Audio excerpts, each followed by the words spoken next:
جو کتاب کا علم اپنے تک محدود رکھتے تھے اور کتاب کو پروفیشن بنا کر کسٹمائزڈ پلان دیتے تھے لوگوں کو، جس طرح کا ان کو چاہیے ہوتا تھا پلان، اس طرح کا پلان وہ ان کو دے دیتے تھے، حلال کو حرام اور حرام کو حلال بنا کر، کتاب اللہ میں تخریف کر کے، اور لوگوں کو امید اور اپنی جھوٹی آرزویں دلا کر نجات کے بارے میں، جبکہ دوسری طرف وہ گروہ تھا جو کہ عام عوام کا تھا، جن کو کوئی پتہ نہیں کتاب میں لکھا کیا ہوا ہے، وہ اپنی چھوٹی سے چھوٹی بات بھی علماء سے پوچھتے تھے، اور ان کے بارے میں ان کے دل میں بس کچھ آرزویں تھی اپنی نجات کے بارے میں۔ تو کیا یہی تعلق ہم مسلمانوں کا تو نہیں اپنی کتاب سے، کہ کتاب کا علم علماء کے پاس ہے اور عام عوام اس کے علم سے بے بہرہ ہیں؟ اس لیے اللہ تعالیٰ نے فرمایا کہ یہ لوگ اپنے آپ میں سپیریارٹی کمپلیکس اور مینیا کا شکار ہیں، اور یہ اپنی آپ کو عام لوگوں سے بڑے اللہ سمجھتے ہیں۔ اللہ تعالیٰ نے فرمایا ان کو اگر ان کی خطائیں گھیر لیں اور یہ برائی کمانے والے ہوں تو یہ قیامت والے دن دوزخی لوگوں میں شامل ہوں گے۔ آپ کو یہ اندازہ نہیں ہو رہا ہے قرآن پاک کی اس سٹوریز کو پڑھ کے کہ یہ بنی اسرائیل کی کہانی نہیں، یہ تو امت مسلمہ کی کہانی ہے۔ یہ امت مسلمہ جو نماز اور صبر سے مدد نہیں مانگتی، جو تلبیس حق اور باطل کو خلط ملط بڑے دھڑلے سے کرتی ہے، یہ امت مسلمہ کے اینکرز کو دیکھ لیجئے جو کتمان حق کرتے ہیں اور پیسے لے کر اپنی صحافت کو فروخت کرتے ہیں۔ پھر یہ مسلمانوں کو دیکھ لیجئے جو کام چور ہیں، پھر ان مسلمانوں کو دیکھ لیجئے جو وعدہ خلاف اور وعدہ شکن ہیں، پھر ان مسلمانوں کو دیکھ لیجئے جو کتاب کو پڑھتے ہی نہیں اور اپنے علماء کے حوالے کر کے کتاب کو کسٹڈی میں دے کر خود اپنی دنیا کمانے کی فکر میں ہے۔ پھر یہ امت مسلمہ کو دیکھ لیجئے کہ فوڈ پانڈا اور پتہ نہیں کون کون سی فوڈ چینز کے چسکوں کے آگے وہ نو نہیں کہہ سکتے، اپنی زندگی کا بیشتر حصہ وہ کھانے اور پینے کی پلاننگ میں خرچ کر دیتے ہیں۔ پھر اللہ تعالیٰ نے فرمایا یہ ہیلہ ساز قوم ہے، ایسی قوم جس کے دل میں اللہ کی محبت سے بڑھ کر کسی اور چیز کی محبت اور عقیدت ہے۔ اس لیے اللہ تعالیٰ نے ہمیں یہ بات سمجھائی کہ یہ عہد شکن قوم اپنے بارے میں اس قدر سپیریارٹی کمپلیکس کا شکار تھی، سمجھتی تھی کہ ہم سے بڑھ کر کون اللہ کا محبوب اور چہیتا ہے، اور اگر ہم جنت میں نہیں جائیں گے تو اور کون جائے گا، اور اپنی عوام کو یہ گولیاں دے کر اور یہ لوریاں دے کر ان کے شعور اور ایمان کو سلا چکے تھے۔ اللہ نے فرمایا یاد رکھو کہ جو برائی کمائے گا اور اس کی خطا اس کو گھیر لے گی تو ایسے لوگ دوزخی ہیں۔ اللہم لا تجعلنا منہم برحمتک۔ رکو نمبر 10 پہ آ جائیے، آیات نمبر 83 to 86۔ جب اللہ تعالیٰ نے ان پر کوہ طور کو معلق کیا تو عہد کیا لیے؟ عہد یہ لیے کہ میری عبادت کرو گے، والدین کے ساتھ حسن سلوک کرو گے، قرابت داروں، یتیموں اور مسکینوں کے ساتھ احسان کرو گے، لوگوں سے جب بھی بات کرو گے بھلی بات کرو گے، اور نماز قائم کرو گے اور زکوٰۃ ادا کرو گے، مگر تم مکر گئے اور پھر تم تھے ہی ایسے لوگ۔ پھر اللہ نے فرمایا ہم نے تم سے عہد لیا کہ تم آپس میں ایک دوسرے کا خون نہیں بہاؤ گے۔ تو آپ کو اس وقت کی ہسٹری بھی معلوم ہونی چاہیے۔ مدینہ میں 3 قبائل آباد تھے، بنو قینقاع، بنو نذیر اور بنو نذیر اور بنو قریظہ۔ بنو قینقاع اور بنو نذیر خزرج جو کہ وہاں کا قبیلہ تھا اس کے حلیف تھے، اور بنو قریظہ اوس کے حلیف تھے۔ تو اللہ تعالیٰ نے ان کو کہا تھا کہ تم نے آپس میں لڑنا نہیں ہے، لیکن یہ لوگ کیا کرتے تھے؟ بنو قینقاع اور بنو نذیر خزرج کے ساتھ مل کر اپنے ہی بھائیوں بنو قریظہ کو مارتے تھے، ان کو ان کے گھروں سے نکالتے تھے، اور پھر جب وہ قید ہو کر ان کے پاس آتے تھے تو پھر فدیہ لے کر ان کو چھڑواتے تھے اور کہتے تھے کہ ہماری کتاب میں ان کو چھڑوا لینے کا حکم ہے۔ تو پہلے تمہاری کتاب میں ہی ان کو اپنے گھروں سے نکالنے سے منع کیا گیا تھا، تو کیوں یہ دلیریاں کر رہے ہو؟ کیونکہ تم نے کتاب کے بعض حصے کو مانا ہے اور بعض کا انکار کر رہے ہو، تو یہ تمہاری رسوائی کا باعث ہے۔ اور کیوں یہ وہ اس طرح کا بیہیو کر رہے تھے؟ اس دلیری کی وجہ کیا تھی؟ کیونکہ وہ دنیا کی زندگی کو آخرت پر ترجیح دیتے تھے، ان کے لیے دنیا سب سے اہم تھی۔ اس لیے اللہ تعالیٰ نے ان کو فرمایا کہ جو یہ کرے، یعنی کتاب کے بعض حصے کو مانے اور بعض کو نہ مانے، یعنی یہ مسلمانوں کی بھی کیفیت ہے، تو اللہ تعالیٰ اس کو دنیا اور آخرت میں غضب اور عذاب کا شکار دیتے ہیں۔ پھر اب آیت نمبر 11 رکوع نمبر 11 میں ان کا ڈیپ سائیکو انالیسس کیا گیا ہے، ان کی ان نفسیاتی وجوہات کا جائزہ لیا گیا ہے جو وہ سوچتے تھے۔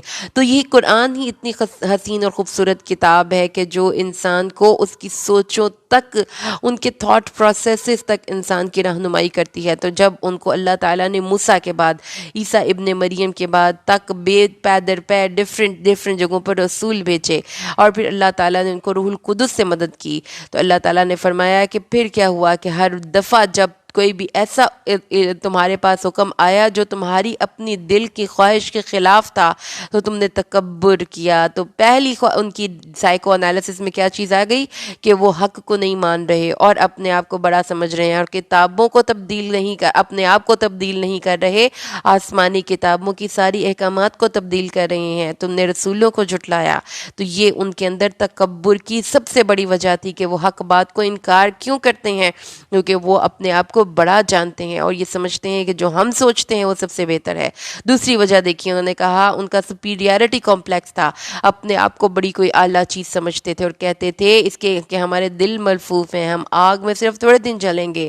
اللہ تعالیٰ نے فرمایا کہ پہلے مشرکین کے مقابلے میں تم خود ہی کہتے تھے کہ کاش ہمارے پاس جلد وہ رسول آئے، اور جب مشرکین ان کو تنگ کرتے تھے نا یہود کو، تو وہ کہتے تھے آنے والا ہے ایک رسول نیا جو جلد ہی ہمارے اس علاقے میں ظہور پذیر ہوگا، تو ہم اس کے ساتھ مل کر تمہارے ساتھ جنگ کریں گے، لیکن اب رسول کو پہچان کر بھی نہیں مان رہے، اس لیے یہ ملعون ہیں۔ پھر اللہ تعالیٰ فرماتے ہیں یہ لوگ باغی تھے، اپنے دین سے بغاوت کرتے ہیں، اور اللہ کے فضل کو ملنے پر اللہ نے جو اپنے رسول کو دیا اس پہ جیلسی فیل کرتے تھے۔ جیلسی کیوں فیل کرتے تھے؟ کیونکہ حضرت اسماعیل اور حضرت اسحاق، حضرت ابراہیم کے دو بیٹے تھے۔ حضرت ابراہیم علیہ السلام کے بڑے بیٹے کی نسل سے حضرت محمد الرسول اللہ صلی اللہ علیہ وسلم تشریف لائے جو بنو اسماعیل میں سے تھے، جبکہ باقی تمام انبیاء کا سلسلہ ان کے چھوٹے بیٹے حضرت اسحاق اور اسحاق کے بیٹے یعقوب کا لقب اسرائیل تھا، ان کی اولاد سے تھے۔ تو وہ اپنے اس نبی صلی اللہ علیہ وسلم کو رسول کیوں نہیں مان رہے؟ کیونکہ ان کے اندر شریکوں والی جو جیلسی ہے، یہ جو ایک فیملی میں جیلسیز ہوتی ہیں، تو انہوں نے اور پھر اس کے بعد باءوا بغضب علی غضب، وہ غضب پر غضب لے کر لوٹے۔ کیوں؟ کیونکہ they refused to change، انہوں نے اپنے آپ کو تبدیل کرنے سے انکار کر دیا۔ they were arrogant people, they were stagnant people, they refused to change themselves, they were not dynamic human beings۔ تو صرف وہ کہتے تھے ہم صرف اپنی شریعت پر عمل کریں گے۔ تو کیا ان کے اندر کا سائیکو انالیسس قرآن نے کیا ہے کہ وہ ایروگنٹ ہیں، وہ اسٹیگننٹ ہیں، ان کے اندر سپیریارٹی کمپلیکس ہے، ان کے اندر جیلسی ہے، ان کے اندر تبدیل ہونے کی کوئی خو نہیں، وہ اپنے آپ کو تبدیل نہیں کر سکتے۔ تو اللہ تعالیٰ نے پھر اس وجہ سے ان کو اپنے غضب کا شکار کیا، اور پھر جب انہوں نے بچڑے کو معبود بنایا اور اس کی محبت اور اللہ کی محبت جب دونوں کلیش میں آئی، تو انہوں نے بچڑے کی محبت کو اللہ کی محبت سے اوپر کر دیا۔ پھر اللہ نے اس محبت کو جو ان کے دل میں بچڑے کی تھی، اس محبت کو عذاب بنا کر ان کے اوپر نازل کیا۔ تو سمبولیکلی کیا ہے کہ بچڑا ہر اس محبت کو ایکسپلین کرنا کے لیے آپ سمبل کے طور پر پیش کر سکتے ہیں جو محبت اللہ کی محبت کے مقابلے میں آ جائے۔ تو اللہ تعالیٰ نے فرمایا کہ جب محبتوں کا کلیش آئے گا تو اللہ کی محبت کو سب سے اوپر ہونا چاہیے، لیکن اگر اللہ کی محبت سے اوپر کوئی محبت ہوگی تو پھر کیا ہوگا؟ وَأُشْرِبُوا فِي قُلُوبِهِمُ الْعِجْلَ بِكُفْرِهِمْ، ان کے دلوں میں بچڑے کی محبت پلا دی گئی، گویا وہ ان کے دلوں کے رگ و ریشے میں سرایت کر گئی ہے۔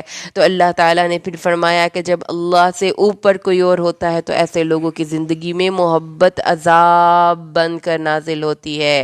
یہ دنیا کی زندگی کے ایسے حریص ہیں، اللہ تعالیٰ نے فرمایا ان کے پاس دنیا کی زندگی، ان کی سوچنے کے انداز میں موت ہے ہی نہیں، وہ اپنی موت کے لیے تیاری نہیں کرتے، ان کے پاس زیادہ زندگی کی ہرس ہے، وہ اللہ سے مزید اور مزید کا سوال کرتے ہیں، اور ان میں سے ہر ایک یہ چاہتا ہے کہ وہ 1000 سال تک جیتا رہے، لیکن اگر وہ 1000 سال تک جیتا بھی رہا، یہ اتنی زندگی مل بھی گئی تو اس کو عذاب سے چھٹکارا نہیں دے سکتی۔ اللہ تعالیٰ نے یہ بات ہمیں بتائی کہ ان کو عذاب سے چھٹکارا نہیں ملے گا، تو اس لیے اللہ تعالیٰ نے ان کی یہ ڈیپ سائیکو انالیسس کر دیا۔ اس کو ریپیٹ کریں تو اگر ہم اس کو اپنی نیشن کے ساتھ کنیکٹ کرتے ہیں تو ہمارے اندر بھی اپنی نجات کے بارے میں فالس ایزمپشنز ہیں. ہم بھی ایروگینٹ ہیں. We are also the stagnant nation. ہم آگے نہیں بڑھ رہے. ہم اپنے پرانے ماضی سے ہی چپکے ہوئے ہیں. ہم مستقبل کے بارے میں کچھ نہیں سوچتے. اور پھر ہمارے دلوں میں بھی کبھی پروفیشن کی محبت ہے تو کبھی اپنی جاب کی محبت ہے اور کبھی اپنی محبوبہ کی محبت ہے. اور اللہ کی محبت جب نیچے آتی ہے تو ایسی محبت آپ کی ساری انرجیز ڈرین کر لیتی ہے. یہ محبت ہی آپ کے لیے عذاب بن جاتی ہے. وہ آپ کو رلاتی ہے, وہ آپ کو تھکاتی ہے, لیکن آپ کو رہنمائی نہیں دیتی. رکوع نمبر 12 پہ آ جائیے. پھر یہ لوگ اسکیپ گاٹنگ کرتے تھے, ریلیجیس اسکیپ گاٹنگ یعنی قربانی کا بکرا بنانا. بیسیکلی ان کو اعتراض یہ تھا کہ نبی صلی اللہ علیہ وسلم رسول کیوں ہیں, اور یہ اعتراض تو ڈائریکٹ اللہ پہ بنتا ہے کیونکہ اللہ نے سلیکٹ کیا نا اپنے نبی کو ایز اے لیڈر. لیکن انہوں نے اللہ سے تو کوئی عداوت کا مظاہرہ نہیں کر سکتے تھے, تو توپوں کا رخ پھیر دیا جبریل امین کی طرف. کہنے لگے اللہ تعالیٰ نے تو یہ جو وحی تھی یہ ہمارے ہی کنبے اور ہمارے ہی قبیلے اور ہماری ہی نسل میں آنی تھی. یہ تو جبریل نے شرارت کی ہے جو وہی محمد الرسول اللہ پر لے آیا ہے, یا یہ کہ یہ جبریل تو ہمارے اوپر عذاب کے حکم لے کر آنے والا فرشتہ ہے. ایسے فرشتے کی لائی گئی وہی کو تو نہیں نا ہم مانیں گے, ان سے تو ہماری دشمنی ہے. تو اللہ تعالیٰ فرماتے ہیں کہ بھائی اب یہ تم جو مرضی بے پر کی ہانک لو, اللہ کے نبی پہ ایمان لاؤ اور حضرت جبریل کو اس کا اللہ کا پیغمبر فرشتہ مانو گے تو تمہاری نجات ہے. ورنہ تم عداوت رکھو گے اللہ سے اور اللہ کے دوستوں سے اور اللہ کے جبریل سے اور میکائیل سے, تو پھر اللہ ایسے کافروں کا خود بھی دشمن ہے. اللہ کی آیات کا انکار تو وہی کرتے ہیں جو فاسق ہیں. پھر اللہ نے فرمایا جب بھی کبھی ان پر کوئی عہد آیا تو انہوں نے نبذوہ وراء ظہورہم, انہوں نے اللہ کے عہد کو نبذ کر دیا یعنی اپنی پیٹھوں کے پیچھے پھینک دیا. یہ انہوں نے کیا گویا کہ وہ اس کو جانتے ہی نہیں, اس کو سٹور روم میں پھینک دیا. ان کی زندگیوں میں کتاب اور اللہ کے احکامات پر عمل کرنا کہیں موجود ہی نہیں تھا, as if they don't know. اور پھر جب وہ انہوں نے اللہ کی کتاب کو چھوڑا تو وہ جو ایک گیپ پیدا ہو گیا ہدایت حاصل کرنے کے لیے, اپنے آپ کو اللہ سے اپنے معاملات کو درست کرنے کے لیے, اس کو انہوں نے فل کیا کس سے؟ جادو سے. اور وہ سلیمان علیہ السلام کے متعلق یہ مشہور کر چکے تھے کہ سلیمان نے جادو کیا ہے, لہٰذا وہ جادوگروں کو جادوگری سیکھتے تھے اور جادو کو پروموٹ کرتے تھے. اور جب ان کے اندر جادو کی اس ارج کو یہ سیکھنے کے لیے ان کے اندر یہ ایک شوق اللہ نے دیکھا, تو پھر اللہ تعالیٰ, آپ کو پتہ ہے نا کہ اللہ تعالیٰ پھر آزماتا ہے انسان کی آخری حد تک, اس کو آزماتا ہے تاکہ 100% شیورٹی ہو جائے یہ بندہ کس راستے پر چلنا چاہتا ہے. تو آزمائش کے طور پر پھر ہاروت اور ماروت بابل میں 2 فرشتے نازل کیے اللہ نے, اور وہ آ کر لوگوں کو جادو کی تعلیم دیتے تھے باقاعدہ, لیکن یہ کہہ کر کہ جادو حاصل مت کرو یہ کفر ہے, جادو حاصل مت کرو یہ کفر ہے. جادو جو سیکھتا ہے وہ کافر ہو جاتا ہے, لیکن اس کے باوجود انہوں نے جادو کو سیکھا اور ایسا جادو سیکھا جو گھروں کو برباد کرتا تھا اور میاں اور بیوی میں تفرقہ بازی کرتا تھا اور میاں اور بیوی میں فساد پھیلاتا تھا, اور وہ اللہ کے اذن کے علاوہ کسی کو نقصان پہنچا سکتے نہیں تھے. اور کتاب میں یہ لکھ رکھا ہے کہ جس نے اس جادو کو حاصل کیا اور خریدا اس کا آخرت میں کوئی حصہ نہیں. تو یہاں پر اللہ نے جادو کو برحق کہا, یہ کہا کہ جادو سے میاں اور بیوی میں فساد پیدا ہوتا ہے. جادوگر اللہ کے اذن سے کسی کو نقصان پہنچا سکتے ہیں. جادوگر بھی ایسے ہی وائرل انفیکشن کے طور پر آپ کی زندگیوں میں آ سکتے ہیں, جیسا کہ کوئی بیماری آتی ہے تو اس پہ بھی ایسے ہی صبر کرنا ہے جیسے بیماری کے آنے پر صبر کرنا ہے, اور پھر جادو کا توڑ جادو سے نہیں کرنا. لیکن اللہ تعالیٰ نے فرمایا کہ جس نے جادو کو سیکھ لیا اس کا آخرت میں کوئی حصہ نہیں. تو یہ بات یاد رکھیں کہ یہ جادو کا سیکھنا اور سکھانا بھی کبیرہ گناہوں میں سے ہے, اور جادوگر اللہ تعالیٰ اس کو اس وقت جب وہ جادو کرتا ہے تب تک وہ توبہ نہ کرے, اس کا ایمان اس سے رخصت ہو جاتا ہے. رکوع نمبر 13 آیات نمبر 104 سے 112 تک اللہ تعالیٰ نے فرمایا ہے کہ گفتگو, اب یہاں پر اللہ نے مسلمانوں کو بتا دیا کہ جو لوگ جو یہود تھے ان کا پورا سائیکو انالیسس ہم نے کر لیا، ان کی پوری کریکٹرائزیشن کر لی ہم نے، ان کا پورا منظر اپنی آنکھوں کے سامنے دوڑا لیا، یہ کیسے لوگ تھے، اپنے اندر ان کی اندر کی سوچیں کیسی تھی اور اظہار کیسے کرتے تھے، یہ کیسے دوسروں کے ساتھ ٹریٹ کرتے تھے، سب آپ نے دیکھ لیا۔ لیکن اب وہ ایز اے اسٹوڈنٹ کیسے تھے، وہ جب نبی صلی اللہ علیہ وسلم کی محفل میں بیٹھتے تھے تو تنگ کرتے تھے، الٹی باتیں کرتے تھے، دھیان سے نہیں سنتے تھے، جو اٹینٹیولی سننے کے لیے وہاں پہ بیٹھے تھے ان کو ٹیز کرتے تھے، ان کو ٹانٹ کرتے تھے، تو وہ گفتگو میں ذو معنی الفاظ کا استعمال کرتے تھے۔ پھر آپ کہتے ہیں کہ دھیما دھیما مسکراتے تھے، دل ہی دل میں وہ اس کو مسکرا کر کہتے تھے کہ ہم نے دیکھو محفل میں کیسا ڈسٹربنس کریٹ کی اور کیسے اریٹیٹنگ ہم لوگ یہاں پر کویسچننگ کرتے تھے نبی صلی اللہ علیہ وسلم سے، اور آپ کو کہتے تھے رائینا اور ہنستے تھے۔ رائینا جب مسلمان نبی پاک صلی اللہ علیہ وسلم کی محفل میں بیٹھے ہوتے تھے اور اگر انہوں نے کوئی چیز آپ سے ریپیٹ کروانی ہوتی تھی، جیسا کہ اکثر اسٹوڈنٹس کو کوئی چیز نہیں سمجھ میں آتی تو وہ اپنے ٹیچر کو ریپیٹ کو ایڈریس کرنے کے لیے وہ ورڈ یوز کرتے تھے رائینا، لیکن یہ یہود تھے یہ رائینا کو رائینا کہتے تھے۔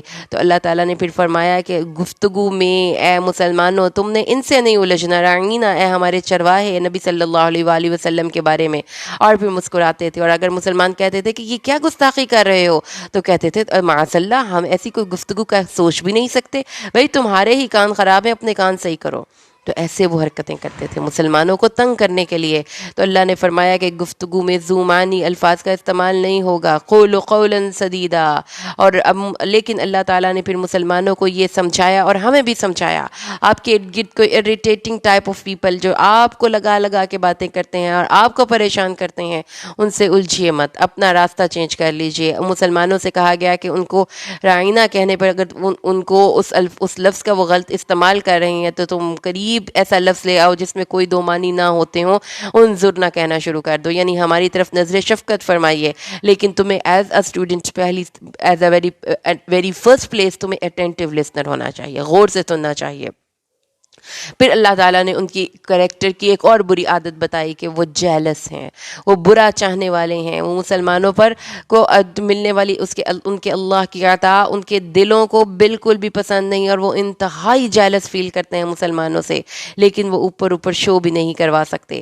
مسلمانوں کے ساتھ محبت کا دعویٰ کرنا بھی ان کی مجبوری ہے، لیکن دل ہی دل میں مسلمانوں کے شدید حاسد ہیں، اور وہ کبھی بھی پسند نہیں کرتے کہ مسلمانوں کو ان کے رب کی طرف سے کوئی خیر ملے۔ تو یہاں پر حاسد کی ڈیفینیشن بھی بتا دی گئی کہ حاسد وہ شخص ہوتا ہے جو کسی انسان سے اس کی نعمت کے چھن جانے کی تمنا کرتا ہے۔ پھر وہ کہتے تھے کہ یہ کیسی کتاب ہے جس میں ناسخ اور منسوخ ہیں، جس میں ایک آیت کا حکم دوسری آیت سے، ایک آیت نازل ہوئی اور پھر اس کے بعد دوسری آیت، ایک آیت نازل ہوئی پھر دوسری آیت، یہ کیسی آیت، یہ کیسی کتاب ہے جس میں کہ اللہ تعالیٰ کو پتہ ہی نہیں کہ کیا نازل کرنا ہے اور کیا نازل نہیں کرنا۔ تو اللہ تعالیٰ نے فرمایا کہ اس ناسخ و منسوخ کے حکم کو، جو ناسخ و منسوخ کا حکم ہے وہ کیوں ہے؟ کیونکہ اللہ تعالیٰ انسانوں کو یہ تعلیم، ہم اس چیپٹر میں اس رکوع میں ہم تعلیمی نفسیات کے بارے میں پڑھ رہے ہیں نا، تو اللہ تعالیٰ بتا رہے ہیں کہ کچھ لوگ تعلیمی کے طور پر اریٹیٹنگ اسٹوڈنٹس ہوتے ہیں، تو اس کے برخلاف اللہ تعالیٰ نے مسلمانوں کو گائیڈ کیا کہ آپ نے اٹینٹیو اسٹوڈنٹس ہونا ہے۔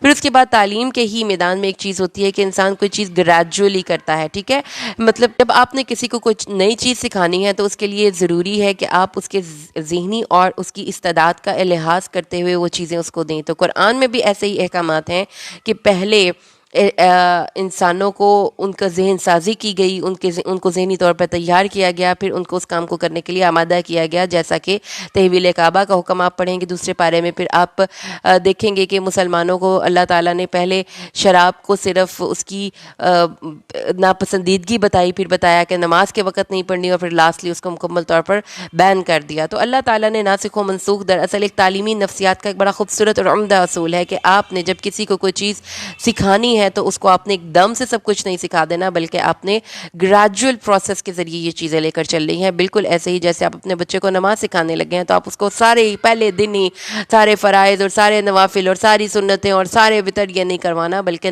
اس کو گریجولی انٹروڈیوس کروانا ہے۔ اللہ تعالیٰ نے پھر ان کو بتایا کہ وہ مسلمانوں کے بہت بڑے بدخواہ ہیں، اگین جالس ہیں. تو اللہ تعالیٰ نے مسلمانوں کو پھر گائیڈ کیا کہ how to deal with those jealous people, جو لوگ آپ سے جالسی فیل کرتے ہیں اسے ڈیل کیسے کرنا ہے. تو قرآن یہ بتاتا ہے کہ ان کو ان کے حسد کے جواب میں، ان کا حسد آپ سے یہ ہے نا کہ وہ آپ کے ایمان سے جالسی فیل کرتے ہیں، تو آپ اپنے ایمان میں ایکسل کریں، اپنے ایمان میں آگے بڑھیں. تو ان کا جو احساس سے برتری ہے، جو ان کا ریلیجیس سپیریورٹی کمپلیکس ہے، وہ دراصل ان کے اندر کا حسد ہے اور ان کے اندر کا انفیریارٹی کمپلیکس ہے. وہ مسلمانوں کو اپنے آپ سے اعلیٰ ذہنی طور پر تسلیم کر چکے ہیں، لیکن وہ اس کو شو نہیں کروا رہے. تو اللہ تعالیٰ کا قرآن خوبصورت کتاب ہے. اس کی اللہ تعالیٰ کرداروں کو، کی عادتوں کو بھی ڈسکس کرتا ہے. ان کے جو آؤٹ سائڈ ایکشنز ہوتے ہیں ان کے پیچھے ایک سوچ ہوتی ہے. اس سوچ تک اگر آپ کی رسائی ہو جائے تو اس بندے کو ڈیل کرنا آسان ہو جاتا ہے. تو اللہ تعالیٰ نے مسلمانوں کو بتایا کہ ایکچولی ان کے پیچھے سوچ یہ ہے کہ وہ بیچارے مسلمانوں کے عظیم مقام سے جالسی فیل کرتے ہیں، اور لیکن اب وہ جو جالس ہیں وہ جالسی کا اظہار یوں تو نہیں کریں گے کہ مسلمان ہم سے اعلیٰ ہیں، اب وہ اس کا اظہار یوں کریں گے کہ مسلمانوں کو اپنے سے نیچا دکھانے کی کوشش کریں اور کہیں گے کہ یہ امی ہیں، یہ تو جنت میں جا ہی نہیں سکتے، ہم سے مقام بلند ان کا کس کا ہو سکتا ہے، ایک نبی آ گیا تو کیا فرق پڑا، ہمارے پاس تو نبیوں کی پوری لسٹ ہے. اللہ تعالیٰ فرماتے ہیں کہ جو وہ اپنے جنت کے میں داخلے کے حوالے سے بھی رانگ ایزمپشنز رکھتے تھے اور فالس ان کے پاس لاجکس تھیں، وہ کہتے تھے کہ جنت میں صرف یہود اور نصارہ ہی داخل ہوں گے. اللہ تعالیٰ نے فرمایا ایسا نہیں ہے، ہر وہ شخص جو اپنا چہرہ اللہ کے لیے خالص کر لے تو وہ جنت میں جائے گا. اس لیے یہ بھی ان کی ایک غلط سوچنے کا انداز ہے. رکو نمبر 14 پہ آ جائیے، آیت نمبر 113 سے 121 پر اللہ تعالیٰ نے بتایا کہ یہ لوگ اپنی ان کے اندر کے عالم کیا ہے، ان کا آپس میں تعلقات کیسے ہیں، ان کے اندر ریلیجیس ڈفرینسز کی بنیاد پر ایک دوسرے کے خلاف بہت زیادہ نفرتیں ہیں. وہ ایک دوسرے کو بلیم کرتے ہیں اور وہ کہتے ہیں کہ ایک یہ جنت میں نہیں جا سکتا. یہودیوں نے کہا کہ عیسائی جنت میں نہیں جائیں گے اور عیسائیوں نے کہا کہ یہودی جنت میں نہیں جائیں گے. تو اللہ تعالیٰ نے فرمایا کہ قیامت کے دن اللہ ان کے درمیان فیصلہ کرے گا. تو یاد رہیں کہ یہ بھی ان کی ایک بری عادت تھی کہ وہ انڈیویجول ڈفرینسز یا چھوٹے ڈفرینسز کو اس قدر ہوا دیتے تھے کہ اس کی بنیاد پر ایک دوسرے سے نفرتیں شروع کر کے ان کے لیے جنت کو حرام، واجب اور قتل اور اس طرح کے فتوے لگاتے تھے. اور یہ ان لوگوں کی بری عادت تھی اور سیڈلی یہ آج کے مسلمانوں کی بھی بری عادت ہے. تو اللہ تعالیٰ نے فرمایا کہ یہ اب یہاں پر ان کی ایک بری عادت کا ذکر کرنے کے بعد اللہ نے فرمایا اس شخص سے بڑھ کر ظالم اور کون جو اللہ کے مساجد میں اللہ کے ذکر کو روکے اور اس کی خرابی میں دھوڑ دھوپ کرنے والا ہو. اللہ تعالیٰ نے بتایا کہ اگر مسلمان بھی یہ کریں گے، یعنی مذہبی رواداری کا مظاہرہ نہیں کریں گے اور مذہبی اختلافات کی بنیاد پر ایک دوسرے کی مساجد میں نماز پڑھنے کو درست نہیں سمجھیں گے، تو اللہ تعالیٰ ان کو پسند نہیں کرے گا. مساجد سب اللہ کا گھر ہیں، تو اللہ کے گھر کی طرف سب کو رہنمائی کرنی چاہیے. اور کبھی بھی یہ نہ سوچے کہ یہ میرے مسلک اور میرے عقیدے کی مسجد نہیں تو میں اس میں نماز نہیں پڑھوں گا. اللہ تعالیٰ نے فرمایا کہ اللہ کسی خاص سمت، کسی خاص جگہ کا محتاج نہیں ہے. اللہ کا چہرہ زمین و آسمان میں ہر جگہ موجود ہے، لہذا اللہ کے لیے عبادت کرنی ہے اور اپنے ہر جذبے کو اللہ کے لیے خالص کرنا ہے. اور یاد رکھیے کہ اللہ کی توحید خالص کو اپنی زندگی میں شامل کرنا ہے. اللہ جیسا کوئی نہیں، اللہ کی کوئی اولاد نہیں، اللہ کا وجود زمین و آسمان کی سب سے بڑی حقیقت ہے. اللہ ہر عیب اور ہر نقص سے پاک ہے، اللہ ہر چیز پر قادر ہے. اللہ تعالیٰ زمین و آسمان کا نئے سرے سے بنانے والا ہے. جب بھی کسی کام کا ارادہ کرتا ہے تو اس کے لیے ایک ہی لفظ فرماتا ہے کن فیکون، تو وہ ہو جاتا ہے. تو اللہ صفات کا حامل ہے، اللہ کائنات کے ایک ذرے پر حاوی ہے. تو اعتراض کرنے والے لوگ تو اللہ کو بھی نہیں بخشتے بھائی. انہوں نے ہر دور میں ایسے لوگ ہوتے ہیں جو بے باک اور دلیر ہوتے ہیں، اور انہوں نے کیا کہا؟ انہوں نے کہا کہ وہ لولا یکلمنا اللہ، کیا ہے بھائی اللہ تعالیٰ تم سے ہی باتیں کرتا ہے، ہم سے بھی تو کرے اللہ تعالیٰ بات. اللہ تعالیٰ نے فرمایا کہ ایسے لوگ اللہ تعالیٰ کو پسند ہی نہیں جو گفتگو میں بے حجاب اور بے باک ہوتے ہیں. اس لیے اپنی گفتگو میں بھی ادب کو ملحوظ رکھنا چاہیے. پھر اے نبی، اللہ نے آپ کو بشیر اور نذیر بنا کر بھیجا ہے، اس لیے آپ اپنا کام کرتے ہی چلے جائیے. لوگ اپنے رویے، اپنے کردار، اپنی سوچ، اپنے ظرف کے مطابق آپ سے دین کو لیں گے.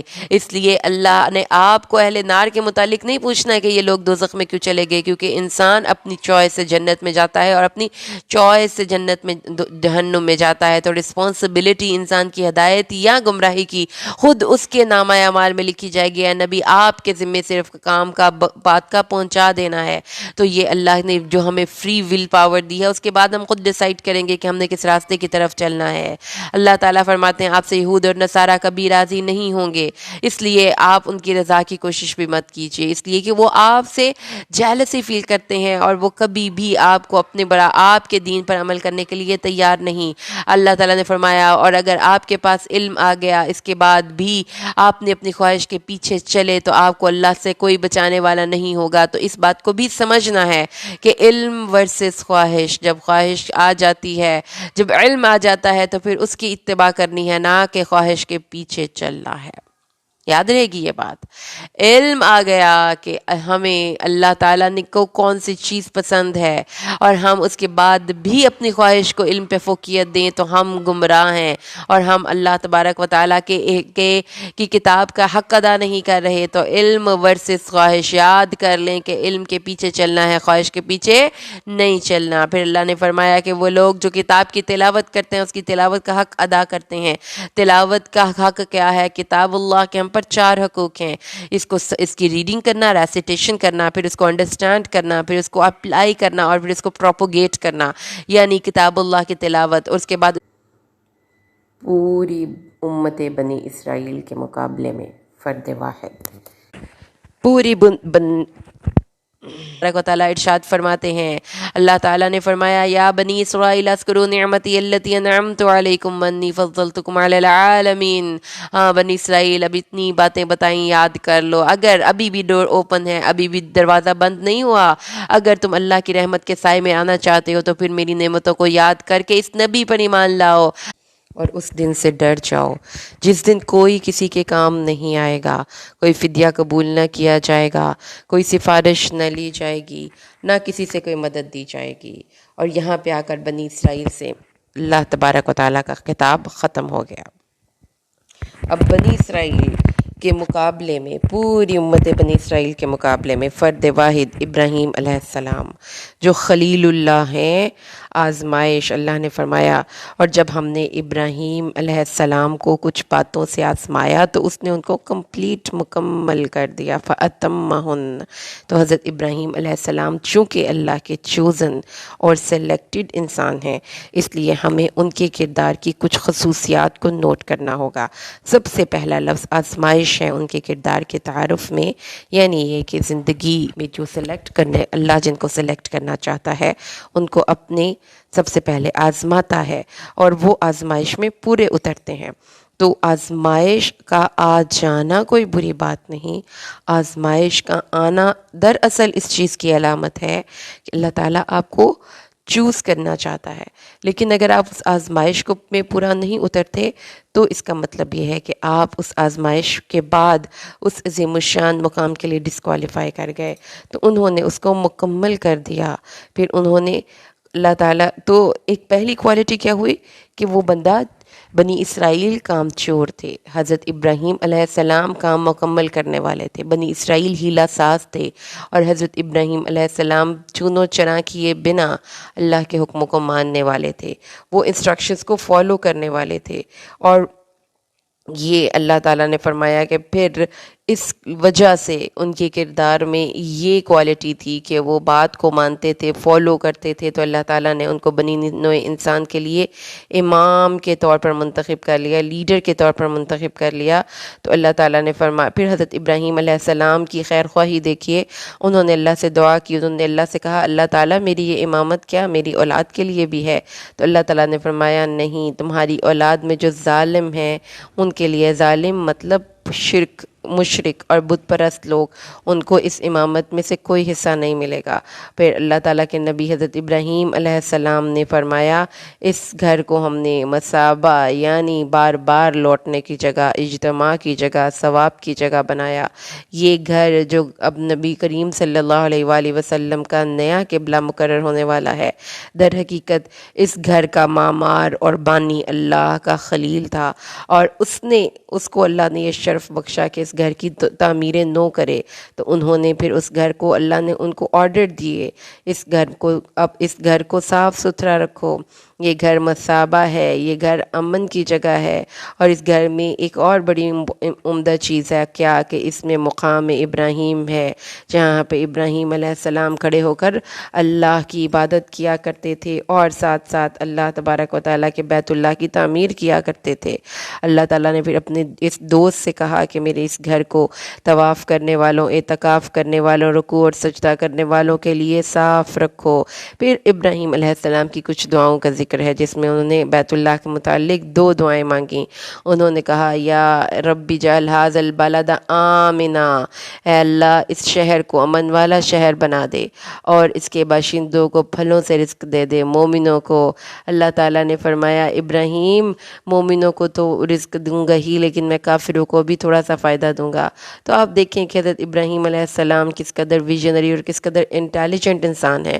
ان کو پتہ ہے کہ اس گھر کی تعمیر کے بعد مجھے اللہ سے مانگنا کیا ہے۔ He know exactly what he wants, اور ان کی دعاؤں میں کس قدر پریسیجن بھی ہے اور کس قدر اس میں وزڈم بھی ہے، گہرائی بھی ہے، پروفاؤنڈٹی بھی ہے۔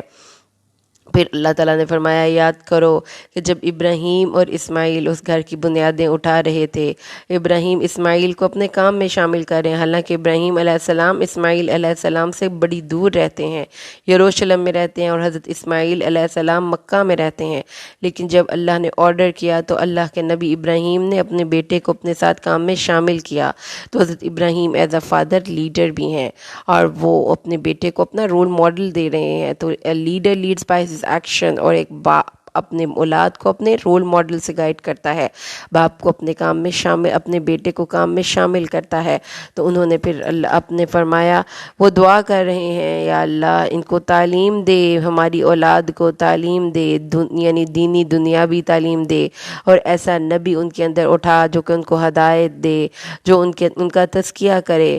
اور اللہ تبارک و تعالیٰ نے پھر یہاں پر ان کی قبولیت کا قائندیہ دیا، کیونکہ قبولیت کے لیے پیارے لسنرز خلوص نیت شرط ہوتا ہے، اور اللہ تعالیٰ نے ان کے خلوص نیت کی بنیاد پر اس دعا کو قبول کیا، اگرچہ کہ اس دعا کی قبولیت کو دیکھنے کے لیے حضرت ابراہیم علیہ السلام موجود نہیں تھے، لیکن اللہ تعالیٰ نے ان کی دعا قبول کی اور فرمایا کہ اللہ تعالیٰ نے اس کو دنیا میں بھی مصطفیٰ کیا اور وہ آخرت میں بھی صالحین میں ہوگا۔ اور جب تیرے رب نے اسے کہا کہ مطیع ہو جا تو اس نے کہا اسلمت لرب العالمین، میں اپنے اللہ کے لیے فرما بردار ہوں۔ تو دیکھا حضرت ابراہیم کی دعائیں، ان کا کردار، وہ کام کر کے دکھانے والے ہیں، وہ اللہ کے مطیع ہیں، ان کا دل قلب سلیم ہے، ان کا دل خلوص نیت سے بھرا ہوا ہے، اور وہ اپنی اولاد کے لیے دعائیں مانگ رہے ہیں۔ تو سوچیں کہ اللہ تعالیٰ کو اپنے اس دوست کی ادا اس قدر پسند آئی کہ لفظ بلفظ دعائیں ہم تک پہنچائیں، اور پھر اس بیت اللہ کو ڈیڈیکیٹ کر دیا ابراہیم علیہ السلام کے ساتھ۔ تو انبیاء کی وراثت، پھر وہ اپنی وراثت کی کنٹینیوٹی کی دعا کرتے گئے کہ اللہ جو علم اور ہدایت کی وراثت تو نے مجھے اور میری اولاد کو دی ہے، ان کے کنسرنز دیکھیے کہ وہ مرتے دم تک اپنی اولاد کو توحید پر قائم رہنے کی نصیحت کر کے گئے، ابراہیم بھی اور یعقوب بھی۔ اور جب تم اس وقت موجود تھے جب یعقوب نے اپنے بیٹوں کو نصیحت کی اور کہا کہ اے میرے بیٹوں، بس بستر مرگ پر وہ پوچھ کیا رہے ہیں اپنے بیٹوں سے، میرے بعد کس کی عبادت کرو گے؟ تو انہوں نے کہا کہ ہم اللہ کی عبادت کریں گے جو آپ کا بھی رب ہے اور آپ کے آباء و اجداد کا بھی رب ہے، اور ہم تا دم مرگ مسلمان رہیں گے۔ تو یہ ہے وہ لوگ جو توحید پر اپنی زندگیاں گزار کر گئے، یہ ہیں وہ لوگ جو کام کر کے دکھا کر گئے، ان کی زندگیوں میں کوئی چونکے چناچے اور ہیلے بہانے نہیں تھے، ان کو جو حکم دیا گیا انہوں نے اس کے مطابق اپنی زندگیوں کو تبدیل کیا۔ تو اللہ تعالیٰ نے فرمایا ہے کہ اب یہ تمہارے پاس 2 رول ماڈلز ہیں، ایک طرف یہودی اور عیسائی جو اپنے نبی کی کسی بات کو نہیں مان رہے، ہیلا ساز ہیں، جھوٹ بولنے والے ہیں، منافق ہیں، دنیا کی زندگی میں غرق ہیں، کام چور ہیں، ہیلا ساز ہیں، کوئی بھی کام نہ کرنے کے 10,000 بہانے ہیں، اور جبکہ ان کے برخلاف حضرت ابراہیم علیہ السلام ہیں جو آزمائشوں پہ پورا اترے، جن کو اللہ نے امامت کے لیے منتخب کیا، جن سے اللہ نے اپنے گھر کی تعمیر کروائی، جن کو اللہ نے مصطفیٰ کہا، جن کو اللہ نے مسلم کہا، جن کو اللہ تعالیٰ نے مخلص کہا، جن کو اللہ تعالیٰ نے فرمایا یہ ہیں تمہارے رول ماڈلز جن کے پیچھے تم لوگوں نے چلنا ہے۔ تو اللہ تعالیٰ نے پھر فرمایا کہ سب لوگ مل کر یہ بات کہو کہ ہم ایمان لائے اللہ پر، قولوا آمنا باللہ، ہم اللہ پر ایمان لائے، اور اس کے تمام نبیوں پر ایمان لائے اور تمام رسولوں پر ایمان لائے، کوئی مومن کسی دوسرے، اور ہم کسی بھی رسول میں فرق نہیں کرتے، اور ہم تمام انبیاء پر ایمان لاتے ہیں، اور ایک مسلمان کسی بھی نبی میں فرق کرنے والا نہیں ہوتا، وہ سب پر ایمان لانے والا ہوتا ہے۔ اس طرح ایمان لاؤ گے تو تمہیں ایمان کی دولت اور حلاوت نصیب ہوگی۔ لیکن اگر یہ کافر، یہ منافق، یہ یہودی اس طرح کا ایمان نہیں لاتے، یعنی ایک نبی کو مانتے ہیں اور ایک کو نہیں مانتے، تو پھر ان سے اعراض کرو، کیونکہ یہ شقاق میں ہے، یعنی یہ دین کے صحیح راستے پر نہیں ہے، یہ وہاں سے پھٹ کر دور نکل گئے ہیں۔ اس لیے اللہ تعالیٰ نے فرمایا پھر یہ لوگ تمہارے لیے بیڈ چوائس ہونے چاہیے اور غلط رول ماڈل ہونے چاہیے، ان کو اپنے فالو نہیں کرنا ہے۔